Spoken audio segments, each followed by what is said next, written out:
Glória a Deus. Queridos, vamos pegar nossas Bíblias neste momento. Quero convidar os irmãos a lerem comigo dois textos. Um que está em Atos capítulo 7, versículos 2 e 3.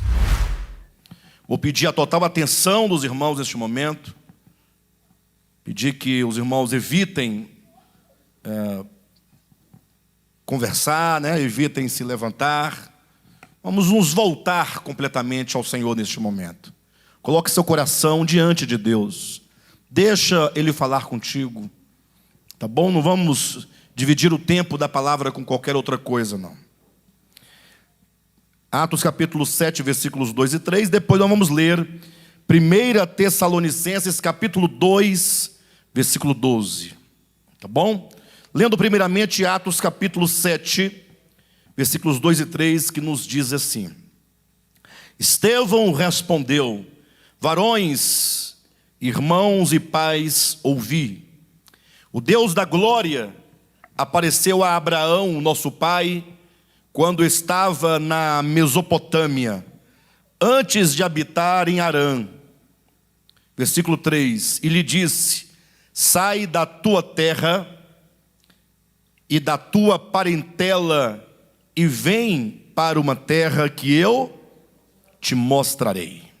Diga amém. Agora vamos ler 1 Tessalonicenses capítulo 2. Foi o texto que nós lemos na abertura dessa reunião. Versículo 12. Exortamos, consolamos e admoestamos para viverdes por modo digno de Deus, que vos chama para o seu reino e glória. Amados, nós começamos na semana passada uma nova série intitulada A Necessidade de Confirmarmos a Nossa Vocação e Eleição. E nós trouxemos como um texto, que praticamente é o que nós vamos trabalhar durante esta série, um pequeno texto que diz assim: em tempos de crise espiritual, refletir e problematizar os nossos valores e anseios eternos ajudam-nos a retomar o caminho dos primeiros começos. Então, antes de tudo, lembre-se de uma coisa: nós estamos vivendo tempos de crise, tá bom? Não somente a crise que está patente aos nossos olhos, essa polarização política que tem nos afetado grandemente, mas, sobretudo, estamos vivendo uma crise de ordem espiritual. E talvez você diga: pastor, eu não consigo perceber essa crise. É exatamente esse um dos principais sintomas da crise espiritual. É o não mais perceber. É a insensibilidade. Quando tudo está, parece que está bem, não estando, e você não consegue perceber a urgente necessidade.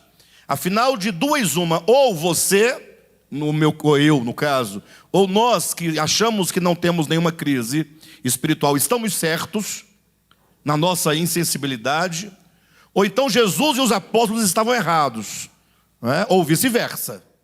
Porque Jesus declarou que antes da sua vinda, Ele fala sobre essa crise como quem pergunta: quando vier o Filho do Homem, achará porventura fé sobre a terra? Olha, Jesus está dizendo que os dias da sua vinda seriam dias de muita incredulidade. A fé daria lugar aos questionamentos, à razão pura, daria lugar ao ateísmo, ao gnosticismo, ou até mesmo ao ateísmo prático, porque é uma diferença entre o ateísmo prático e o filosófico. O ateísmo filosófico é aquele que estuda e procura fundamentar, de alguma maneira, as suas razões para demonstrar que não há um Deus. Ao passo que o ateísmo pragmático ou prático é aquele que, embora você confesse com seus lábios que você crê em Deus, mas você vive de forma prática como se não houvesse. Ou seja, de nada adianta você falar que há um Deus se você vive como se não houvesse. Então isso significa que nós não estamos dando muita bola e nem muito crédito para essa ideia de Deus, né?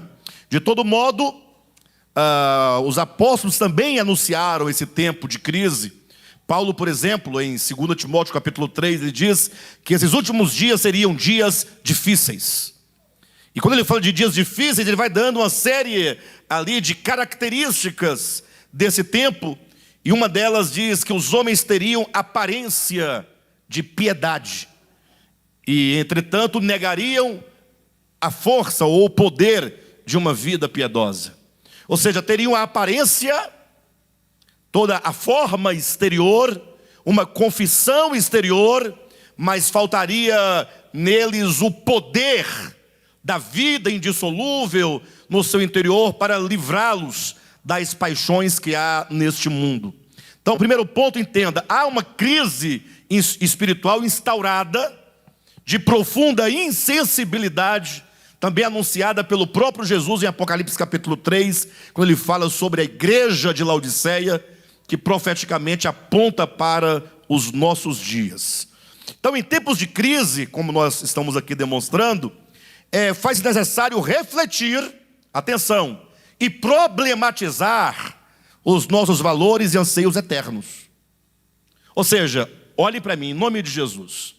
Quais são os seus valores? Vamos lá, vamos enumerar alguns. Você foi chamado por Deus, sim ou não? Fale para mim, em nome de Jesus, olhe para mim. Pense uma vez na sua vida sobre isso. Não é verdade que os crentes dizem, o Senhor me chamou?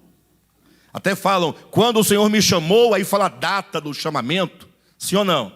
Ou seja, é comum e corrente no meio dos cristãos a ideia, e até mesmo pode dizer a verdade bíblica, de que quando nós começamos a nossa vida cristã e efetiva, isso se dá a partir do chamamento. Isso é uma verdade bíblica. Agora, o que eu quero que os irmãos entendam é, se o chamamento é uma verdade bíblica, e se torna para mim, portanto, agora, no caso, um dos valores da vida cristã, você foi chamado por Jesus, Ele te chamou como chamou Saulo de Tarso, ali no caminho de Damasco.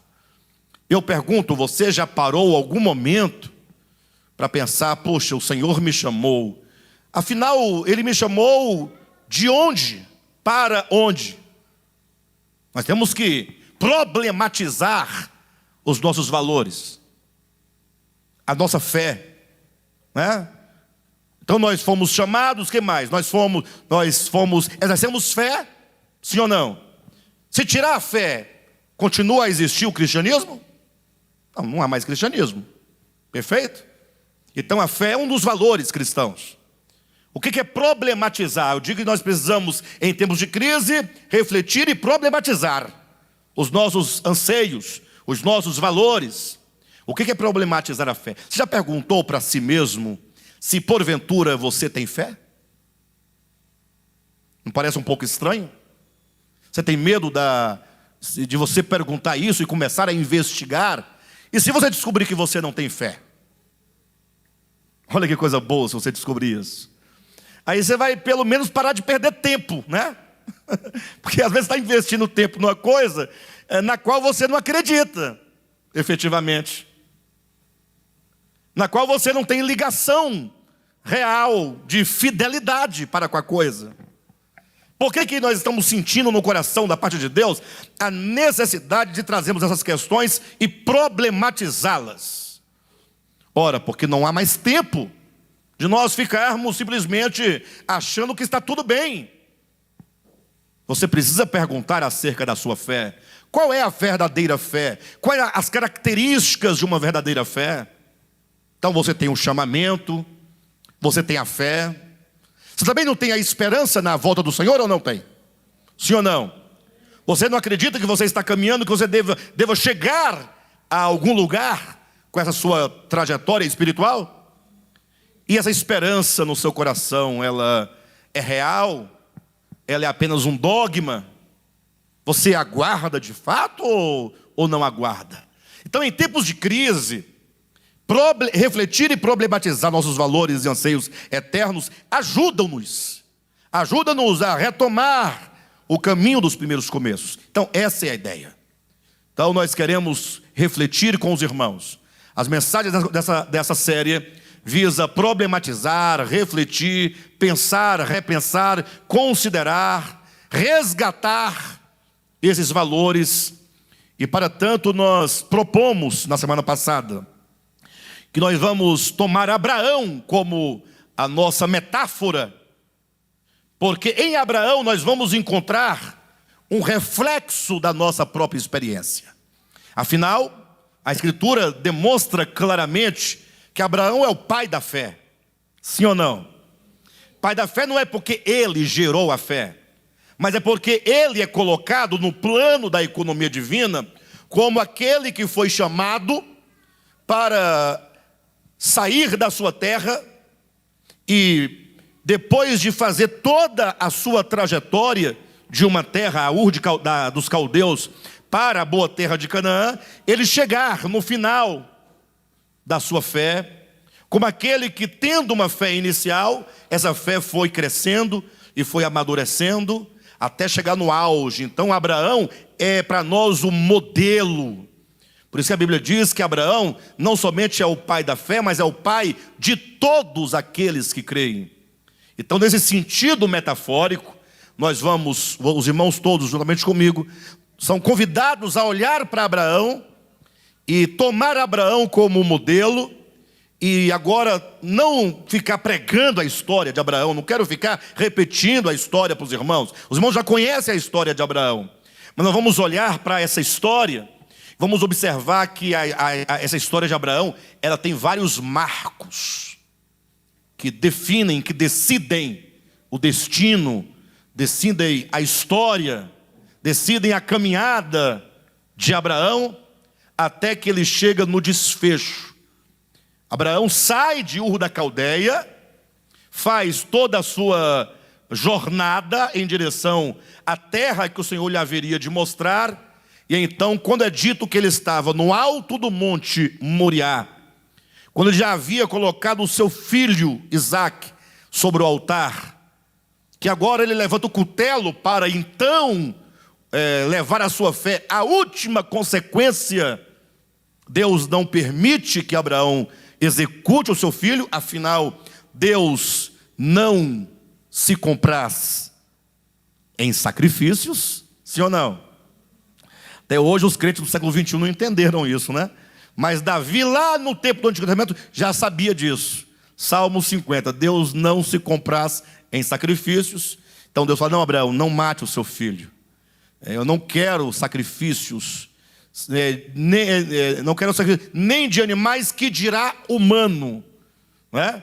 E naquele momento, diz Tiago, Abraão, por levar a sua fé, a última consequência, depois de entregar tudo, Abraão foi chamado amigo de Deus. E esse é o alvo que nós queremos. Sermos todos nós chamados amigos de Deus. Então, hoje eu convido os irmãos a começarem essa caminhada conosco. E nós temos que perguntar, mas o que de Abraão tem de essencial? Ora, tem uma jornada. Abraão habitava onde? Ur da Caldeia.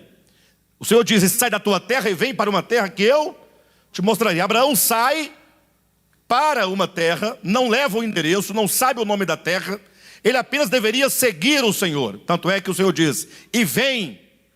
Ou seja, o Senhor ia com Abraão, ou melhor, Abraão deveria ir com o Senhor haveria de guiá-lo até o alvo, até o ponto final dessa trajetória. E portanto nós vamos considerar que essa trajetória de Abraão é toda a vereda da vida cristã. Ou seja, nós temos também uma caminhada, nós temos também uma jornada.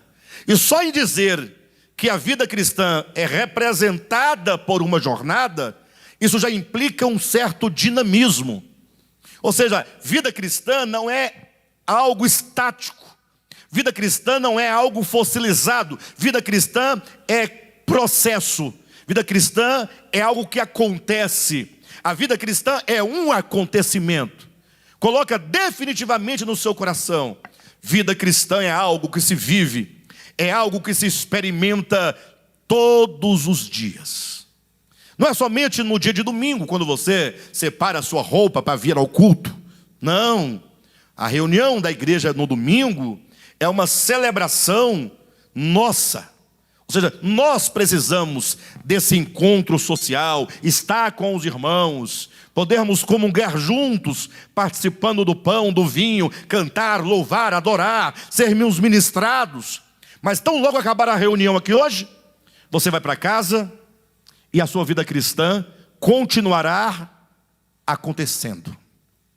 Vida cristã é como Abraão, caminhando passo a passo, dia a dia. São atitudes que nós tomamos. É a nossa consciência que vai tomando consciência de si mesma, tomando consciência da verdade, tomando consciência de Deus. A vida cristã é como um crescimento constante, e para tanto nós devemos estar atentos, porque infelizmente um dos grandes problemas nossos, enquanto cristãos, no sentido institucional, enquanto cristianismo, é que nós não somente aprendemos a separar a vida cristã da vida comum, e me parece que nós temos duas vidas. Uma coisa é a minha vida particular, uma coisa é o meu trabalho, é a minha família, são meus negócios, meus planos, meus projetos. Outra coisa é a minha vida com Deus. Domingo eu vou lá na igreja, vejo os irmãos, levo lá a oferta que o pastor fez um apelo lá, tem que levar a oferta lá direitinho, né? Ouve a palavra, pronto, agora eu estou abastecido para a semana. Aí vai para casa e espera o próximo domingo para vir. Não, isso não é vida cristã. Reunir com os irmãos faz parte, mas na vida cristã é um caminhar constante, até que um dia você possa fazer, como é dito na literatura comum, secular, você possa fazer o que chamam de fazer a sua travessia. A travessia é quando você passa do estado de homem plenamente natural para o homem plenamente espiritual. Vocês lembram de Jacó? Sem querer misturar as metáforas de Abraão com Jacó, mas o fato é que Jacó também teve uma trajetória, teve uma história.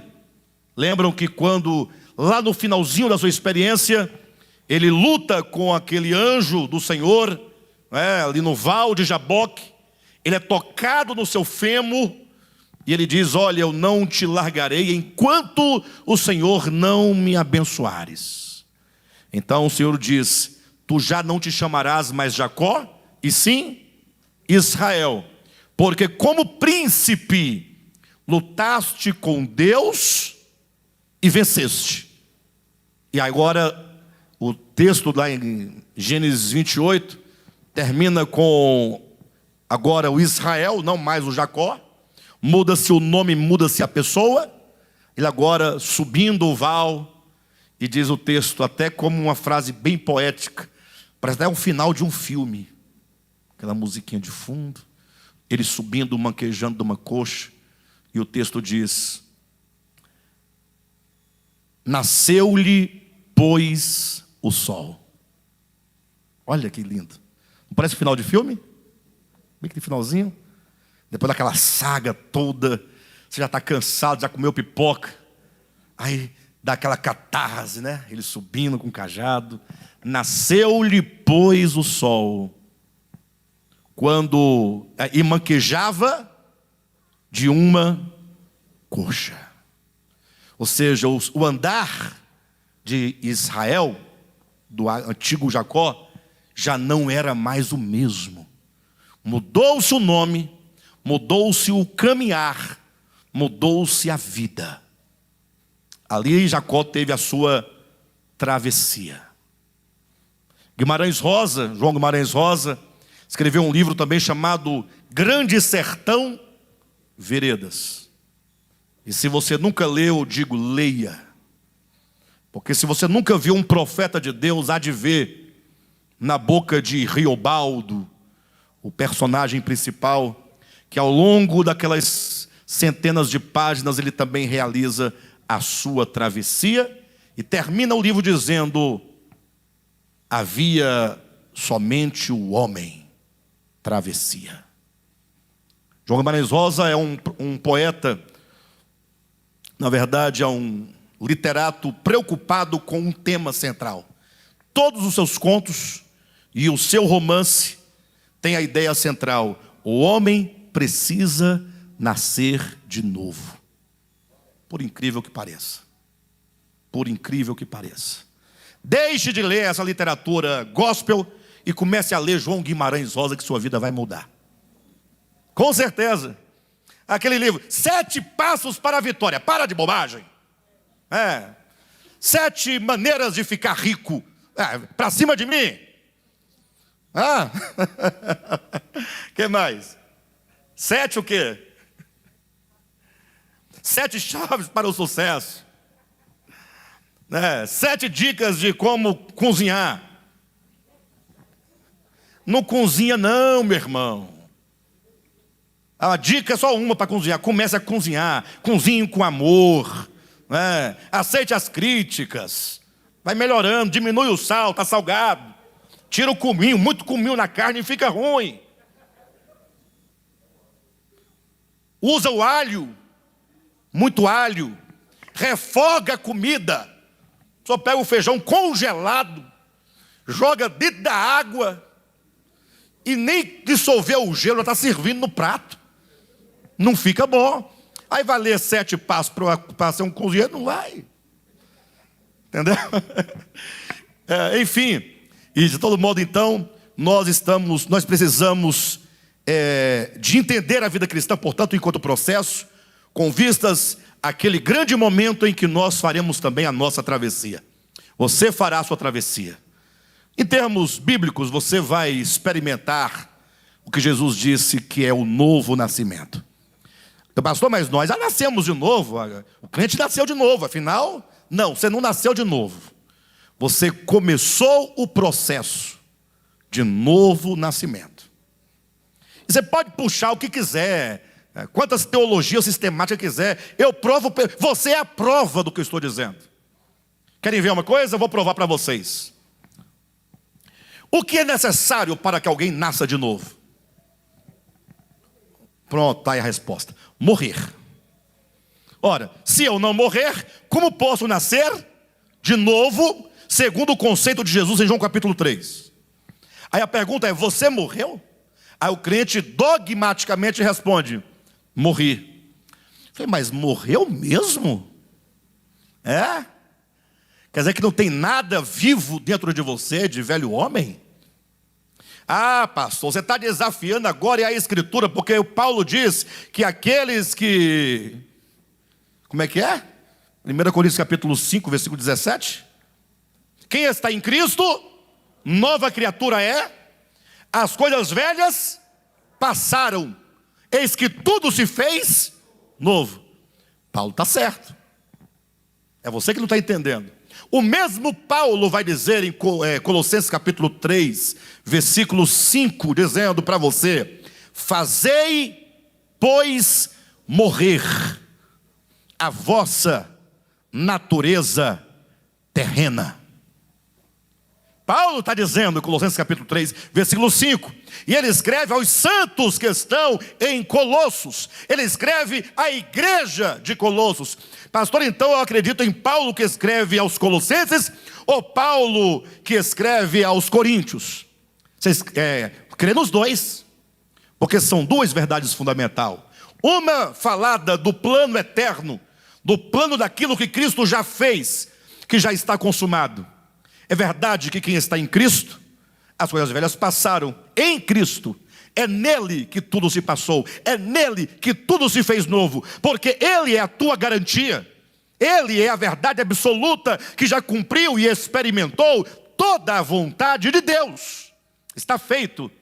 Quanto a mim, preciso agora tomar essas verdades que foram realizadas, que foram cumpridas por Cristo, e preciso começar a caminhar dia a dia, tomando posse desta verdade, tomando posse dessa palavra a cada dia, cada minuto, cada dia, cada semana, cada mês, cada ano, como quem está numa caminhada, como quem está numa jornada, até ao ponto de nós então efetuarmos essa nossa transição, até o ponto de que nós possamos, como o apóstolo Paulo, declarar que tudo já foi realizado, que você já combateu o bom combate, que você completou a carreira, que você guardou a fé, que você já atingiu, portanto, essa experiência do novo nascimento. Novo nascimento é algo que acontece paulatinamente. O novo nascimento, ele vai acontecendo na mesma proporção que o seu velho homem vai morrendo. Quanto mais o seu velho homem morre, mais de Cristo é gerado. Mais velho homem morrendo, mais de Cristo sendo gerado. E a prova maior disso é quando Paulo diz que dentro de você e dentro de mim existe uma luta. A carne milita contra o espírito, o espírito contra a carne. Eu pergunto, que parte é essa que Paulo diz que é a carne que milita contra o espírito? É o diabo ou é você? Essa carne é de quem? Não é você? Essa carne, portanto, é aquilo de Adão que ainda permanece e que precisa de ser destruído nessa batalha. O espírito precisa vencer esta carne dia a dia. E nós vamos realizando esse processo e experimentando o morrer do velho homem e o nascer de um novo homem, na medida que nós vamos ouvindo a palavra, compreendendo a palavra, e vamos agora praticando a palavra. Lembrem-se de Mateus capítulos 5, 6 e 7. O sermão da montanha. Uma das partes mais lindas das Escrituras. Uma das partes mais límpidas das Escrituras. Uma das partes mais essenciais, sem mistura das Escrituras. Quando eu falo sem mistura, é porque ela não vem com teor histórico, né, do tempo, nem com o olhar do tempo que é limitado, mas ali é Jesus dizendo como é o reino de Deus, qual a natureza do reino de Deus, qual a natureza dos cidadãos do reino de Deus. E quando você está extasiado lendo o capítulo 5, capítulo 6, quando chega no capítulo 7, que você está, gente, mas que maravilha de palavra, o quanto que nós estamos distantes dessa palavra, da prática dessa palavra. Aí Jesus encerra o sermão da montanha dizendo, preste atenção, em nome de Jesus. Como Jesus encerra o sermão da montanha? Dizendo, olha, aquelas pessoas que ouvem estas minhas palavras, em nome de Jesus, aquele que ouve Mateus 5, 6 e 7, e ouvindo essas palavras, não as pratica, ele não pratica, essa pessoa é comparada a, ele comparada a um homem nécio. Nécio é um eufemismo, para não usar a palavra burro. Verdade, é uma palavra bonita de, sabe que a pessoa é um tolo, é um vacilão. O que mais? Ajuda aí. Abestado do dentão, diz a Vera. O homem que ouve estas minhas palavras e não as pratica, é comparado a um homem tolo, um homem nécio, que construiu a sua casa sobre a areia. Ou seja, uma vida sem alicerces. Uma vida representada pela construção de uma casa, cujo fundamento não tem substância rígida, rigorosa, forte. De modo que é dito, vindo contra essa casa os ventos, dando de ímpeto contra essa casa as chuvas, né, os rios, o vento e a chuva, essa casa caiu. Isso é verdade.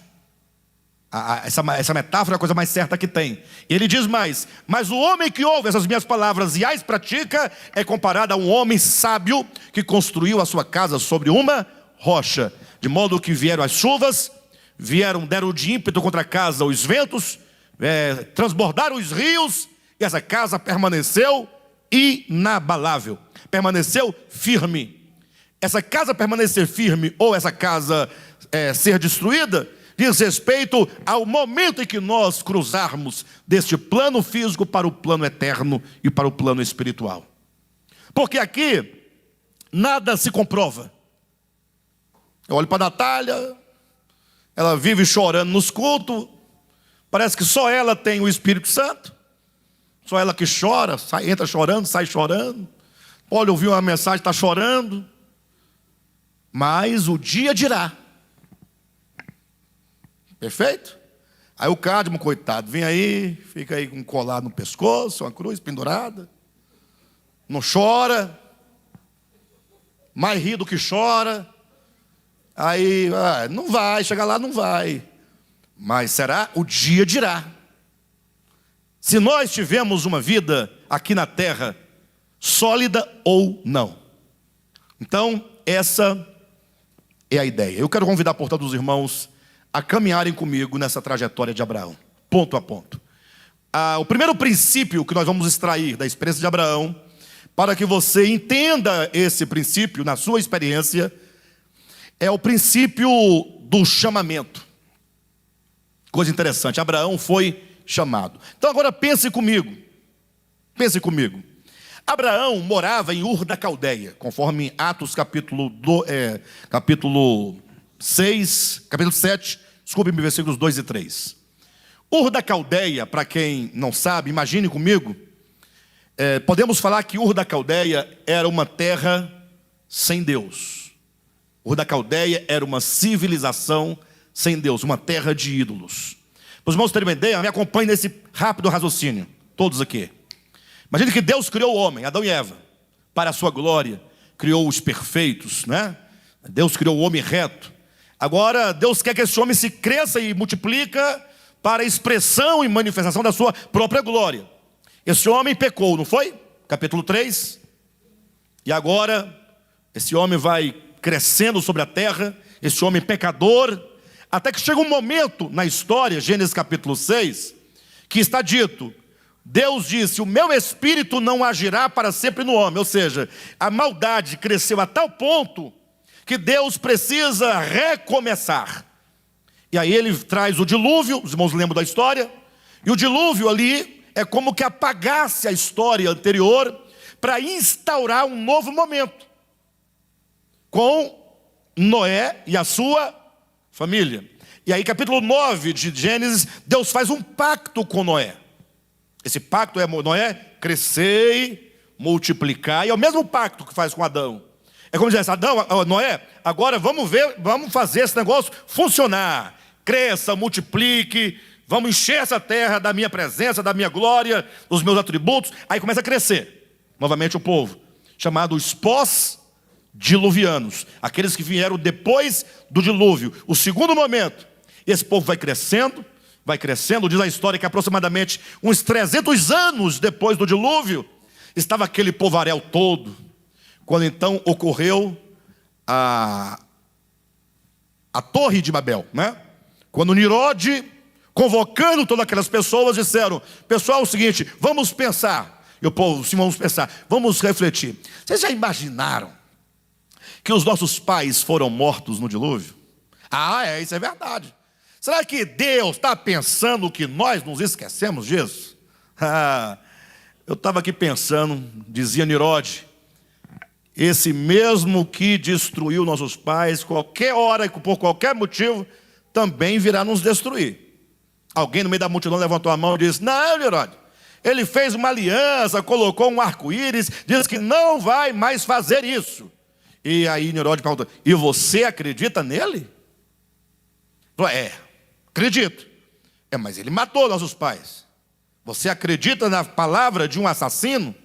Essa conversa de Nirode é uma conversa anticrística, né? É a mesma voz da serpente de Gênesis 3.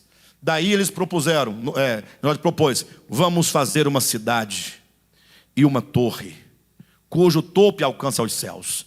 A cidade nos livrará de nós nos dispersarmos. Precisamos estar juntos. Não podemos nos dispersar, porque se nos dispersarmos, nós perdemos força. Vamos então ficar juntos, porque se ele vier, nós temos força para encará-lo. E se ele mandar chuva, nós temos a torre para nós nos refugiarmos. Eu quero ver. E ali houve a grande rebelião contra Deus.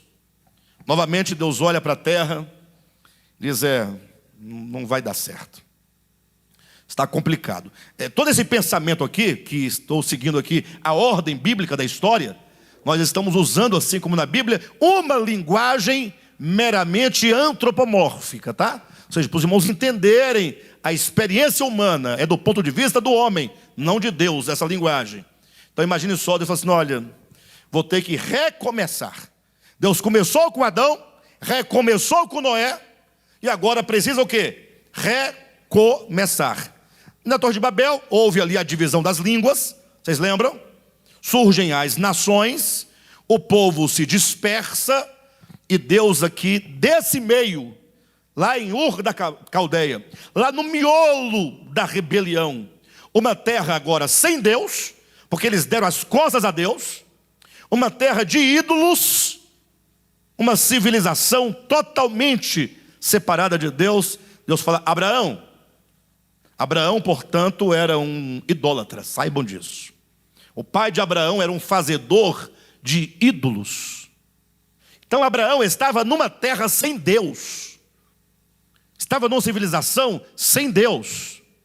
O que é uma civilização sem Deus? É uma civilização cujos valores concentram-se todos no homem. É um povo de um tempo que ignora completamente a Deus. Não no sentido de não ter ciência da sua existência, mas é um povo que diz, nós não queremos saber de Deus, nós não precisamos de Deus para nada, nós somos suficientes para conduzir nossas vidas, para manter nossas vidas, e portanto, que Deus se exploda para lá. E é desse meio, dessa civilização sem Deus, é que Deus diz, Abraão, sai da tua terra. É um chamamento. Abraão, sai daí. Não tem como eu cumprir na tua vida o meu propósito, enquanto você permanecer neste meio. Olhem para mim. O princípio da terra é um princípio da nossa própria natureza, daquilo que nós somos. Imagine que um povo que está numa terra é um povo que é plantado numa terra.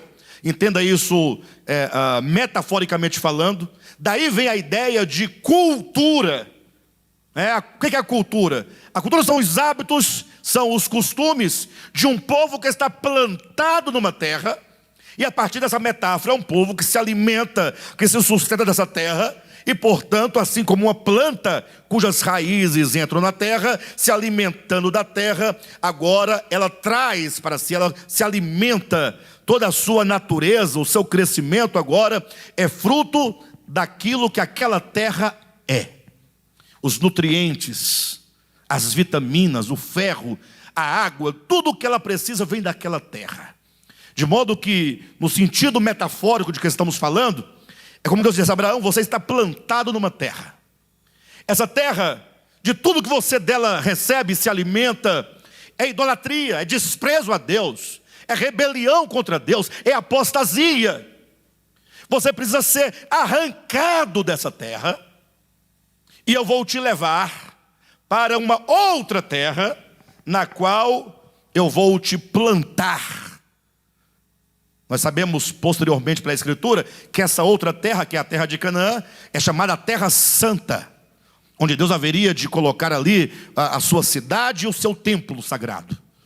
Então a ideia, Abraão, sai e vem. Aqui nós temos a ideia do chamamento. Assim como Abraão, nós também fomos chamados. A diferença é que você pode estar pensando, Abraão morava em Ur da Caldeia, ele foi chamado para uma terra. Inclusive ele chegou até essa terra para a qual Deus o chamou. Mas eu não. Nós devemos entender isso espiritualmente. Os irmãos sabem que quando Jesus fala sobre o filho pródigo, não é? É dito que aquele filho que estava na casa do pai, e ali representa o reino de Deus, aquela grande casa, com muitas riquezas, na qual o filho estava, representa o reino de Deus, é dito que um filho mais moço disse: pai, dá-me a parte dos bens que me cabe, que eu vou viver a minha própria vida, não é isso? E ele sai da sua casa e vai para onde? Ele vai para uma terra distante. Espiritualmente falando, todos nós, ali representados pelo filho pródigo, nós estamos numa terra distante. Todos nós estamos numa terra estranha. E o pior, nós não somos dessa terra estranha. Nós somos estrangeiros. Afinal, o Senhor, antes de nós nascermos, Ele já havia nos separado. Ele já havia nos elegido. Havia nos predestinado. Mas na nossa experiência prática, nós nascemos numa terra estranha. Espiritualmente, nós somos como um filho pródigo, distante, numa terra em que não se ama a Deus, em que não se deseja por Deus. Uma terra cujos valores são outros e não os valores eternos. Essa terra não é o Brasil, não é a Paraíba, nem o Ceará, nem qualquer outro estado, nem qualquer outra terra, outro país no planeta Terra, mas essa terra é o que João, na sua primeira epístola, capítulo 2, versículos 15 e 16, ele diz que é o mundo. Ele fala: não ameis o mundo, nem as coisas que há no mundo, porque tudo aquilo que há no mundo, aí ele vai citando, a concupiscência da carne, a concupiscência dos olhos e a soberba da vida, não procedem do Pai, não procedem de Deus. Nesse momento nós precisamos parar um pouco e pensar. E as coisas vão apertar aqui um pouquinho, tá? Antes do final da mensagem. Mas eu quero que vocês caminhem comigo, porque nós vamos chegar numa situação, e eu vim hoje decidido a falar. Eu sei que você não vai gostar do que eu vou falar. Eu já sei. Mas eu não posso fazer nada por você. Eu vou falar o que é preciso dizer. Olhe para mim. Você está no mundo, disse Jesus, mas você não é desse mundo. Você já entendeu isso alguma vez na sua vida? Você já entendeu que você não é qualquer pessoa? Pare um pouquinho para pensar. Dentre tantos que havia em Ur da Caldeia, Deus chamou: Abraão, sai. Não é hora de ficar teologizando, perguntando: mas e o José que não foi chamado? Esqueça quem não foi chamado. O chamamento é propriedade única e exclusiva de Deus. Ele chama e ponto. Senhor, mas ele não vai chamar o fulano? Para. Não cabe a nós essa investigação. Ficar procurando estabelecer doutrina e argumentando e puxando o versículo. Não. Ele chama. Cabe a você uma única preocupação: o Senhor te chamou? Você se sente no seu coração chamado? Ora, se você é chamado, você tem que perguntar: bem, chamado de onde? Né? Para onde? Que lugar é esse no qual eu estou e no qual eu não posso permanecer? Esse lugar é o mundo. Mas não é o mundo planeta Terra.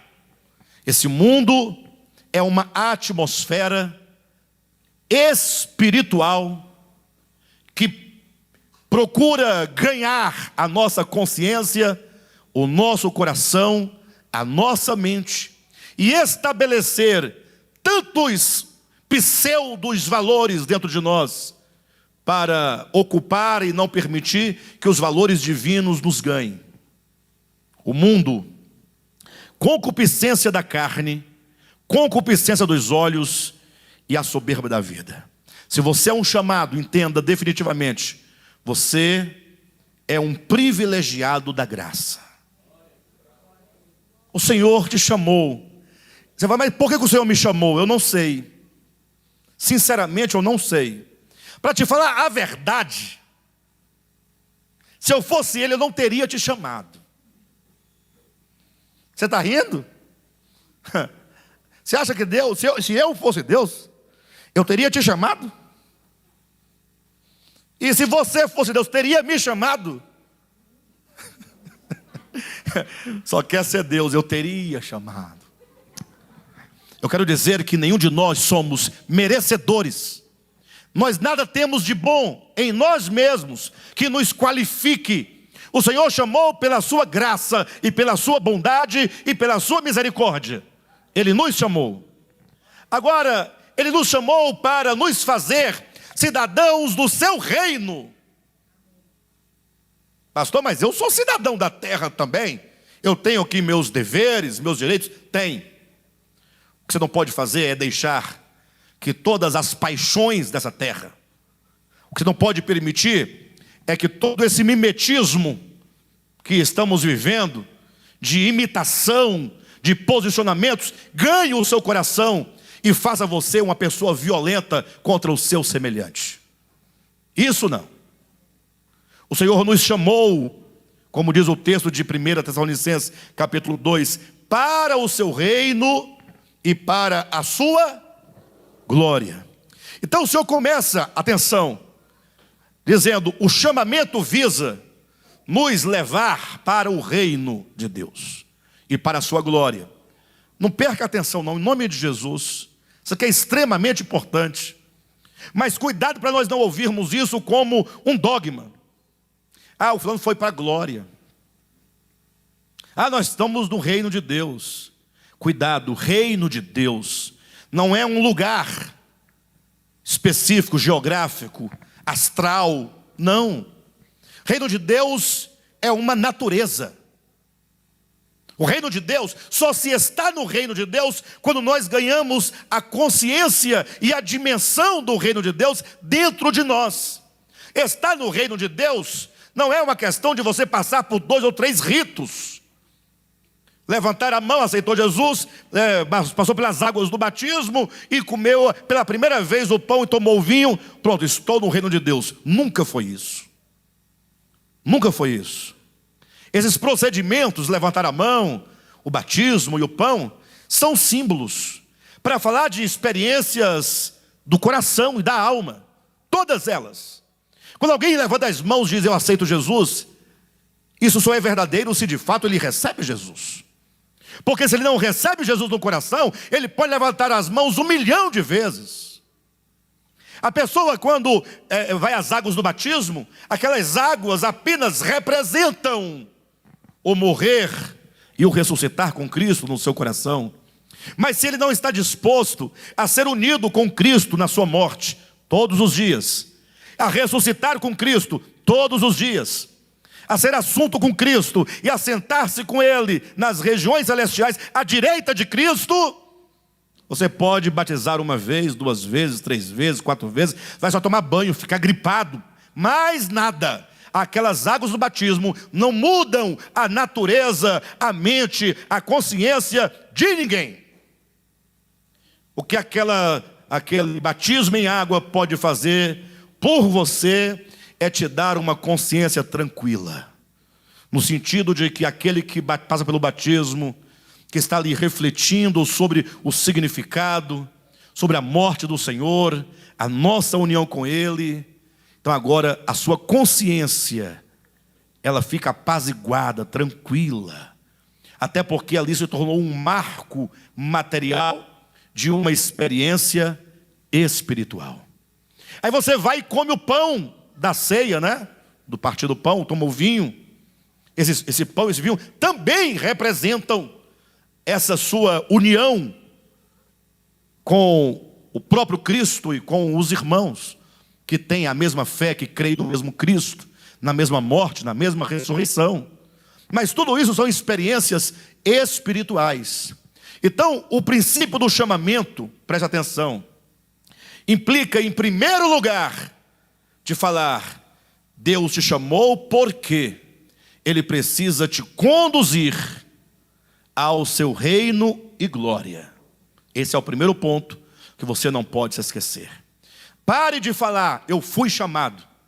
Pare de falar, eu sou chamado. E comece a dizer a cada dia, o Senhor hoje, Ele está me conduzindo para o seu reino e glória. Hoje o Senhor está ganhando mais a minha consciência. Hoje o Senhor quer me ensinar na caminhada, no meu viver, nos meus relacionamentos, no meu trabalho, na rua, onde quer que eu esteja, estudando, não importa. O Senhor quer me ensinar nos mínimos detalhes, nas pequenas experiências, nos pequenos deslizes, nas palavras que não foram bem pronunciadas, nos meus sentimentos, nas minhas ideologias, na minha exposição. Só quer me ensinar a como eu devo ceder, eu devo renunciar a tudo que é de Ur da Caldeia, renunciar a todo espírito, toda ideia, toda pretensão, toda ideologia, tudo aquilo que é do mundo, tudo aquilo que não ama a Deus, tudo aquilo que quebra os princípios divinos. Nós não deveríamos estar discutindo quem está certo, se é a direita ou a esquerda. Está errado. Nós cristãos estamos errados. E você, quando discute se a direita ou a esquerda está certa, quem está certo, você está errado. Você deveria estar discutindo esses princípios da direita e da esquerda. São os dois. Esses princípios, direita, esquerda, centro, meio direita, meio centro, mais para a esquerda, para a direita, mais para lá que para cá. Esse princípio, essa voz, essa palavra, esse projeto de lei, essa ideia, essa mudança que querem efetuar, isso está de acordo com Ur da Caldeia ou de acordo com o reino de Deus? De onde você é? Você é da direita ou da esquerda? Responda. Diga: eu sou do reino de Deus. Ah, mas você não pode ser isentão. Não, eu não sou isentão, não. Eu sou totalmente favorável que se implante e se estabeleça na terra todos os valores do reino de Deus. Amém. Agora, como se instaura esses valores é uma grande questão. Não lute com as armas carnais. Ah, pastor, mas você já imaginou se fizerem isso? Você está preocupado com isso? Você nunca leu as escrituras que o mundo jaz no maligno? Você nunca leu que para esse mundo não tem jeito? Você nunca leu? Cristo não veio mudar o mundo. Não. Onde você leu que ele veio mudar o mundo? Ele não veio restaurar a política. Onde você leu isso? Ele veio implantar, instaurar e fazer renascer dentro do homem o reino de Deus. É dentro do homem que esse reino brota, cresce, se manifesta, e não dentro de um tribunal, nem tampouco dentro de uma cúpula. Não. Nós estamos lutando erradamente.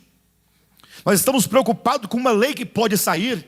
Que tal você se preocupar? Ah, irmão, eu preciso, para influenciar o mundo do contrário, ser luz do mundo.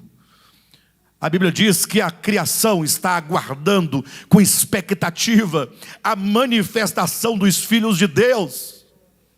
A maneira de você lutar contra as trevas é resplandecendo e não brigando no meio do povo com bandeira, levando tapa, dando murro, coice, pontapé, xingando. É porque se acontecer isso, eu vou para a rua. Irmão, em nome de Jesus, que violência é essa dentro de você? Vamos repensar. Eu resisti muito tempo a falar isso para os irmãos. Chegou um momento que eu tenho que dizer para os irmãos: ou nós vamos usar toda essa energia e força nossa para lutar pelo reino de Deus dentro de nós como expressão, ou nada feito. Nada feito. Eu não estou entrando nos méritos de quem está certo e quem está errado nessa polarização. Não tenho nada com isso. Eu estou dizendo do reino de Deus. E o que Deus espera de você, você é um chamado para sair da Caldeia. Esses valores não podem estar no seu coração. Não pense você que porque você não pode ter uma arma, você não mata. Você mata com arma e você mata sem arma, e você mata com a sua palavra, e você mata com a sua língua, e você mata o indivíduo estando ele vivo.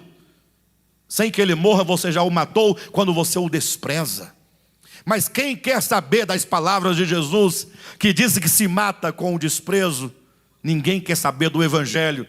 Quer saber, vai assinar a lei, arma ou não arma? Desarma ou arma? Mas estão preocupados com uma caneta, isso é coisa do mundo.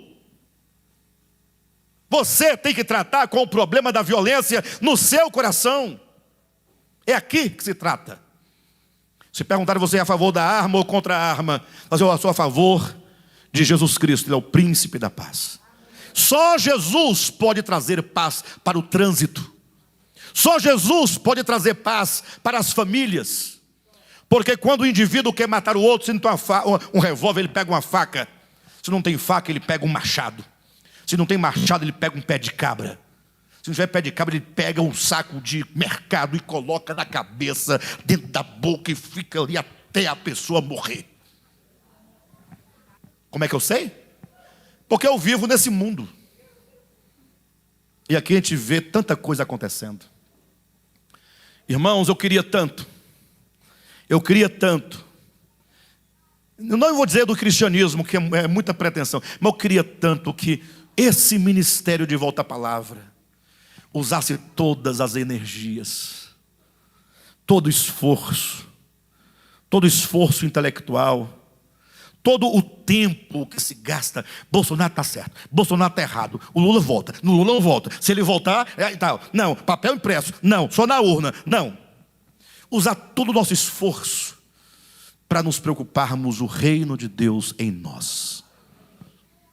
Vamos influenciar esse tempo, irmãos. Vamos fazer a diferença nesse tempo. Vamos ser luz. Não existe esperança para o Brasil no Lula, nem na Dilma, nem em Bolsonaro. Não existe esperança. Nem no Ciro Gomes. Eu, Josué. Não existe esperança para o Brasil. A nossa esperança é o Senhor. E a igreja precisa declarar que a nossa esperança é o Senhor. E eu falei que ia falar e vou falar. Tá bom? Vou falar. Mas é porque o Bolsonaro foi para a igreja. Como você é inocente. Como você se esqueceu de Constantino? Você se esqueceu de Constantino? Pastor, mas não, você está confundindo as coisas. Irmãos, onde estiver evangelho, não existe armas. Onde há evangelho, não existe armas. A arma do cristão é a palavra de Deus. Essa é a verdade. Eu te conheço, viu? Perguntar igual a Jesus, de que espírito sois? Porque em contrapartida, para a Vera não ficar tão feliz, em contrapartida, os desarmamentistas querem aprovar a morte de um bebê. Que loucura! Desarma porque vai matar o indivíduo, mas mata esse que não tem defesa. Percebem que os valores podem ser de direita, de esquerda, de meio direita, meio para lá e meio para cá, mais para lá que para cá. É tudo do mundo. Quer saber quais são os valores do reino de Deus? Mateus capítulo 5, 6 e 7. Mais nada.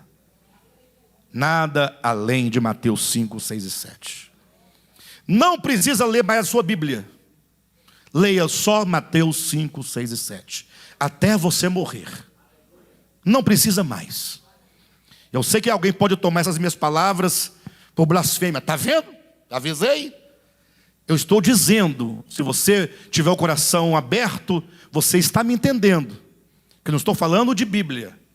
Eu estou dizendo que Mateus 5, 6 e 7 são as palavras inaugurais do ministério de Cristo, que te apresenta o que é o reino de Deus. Pronto.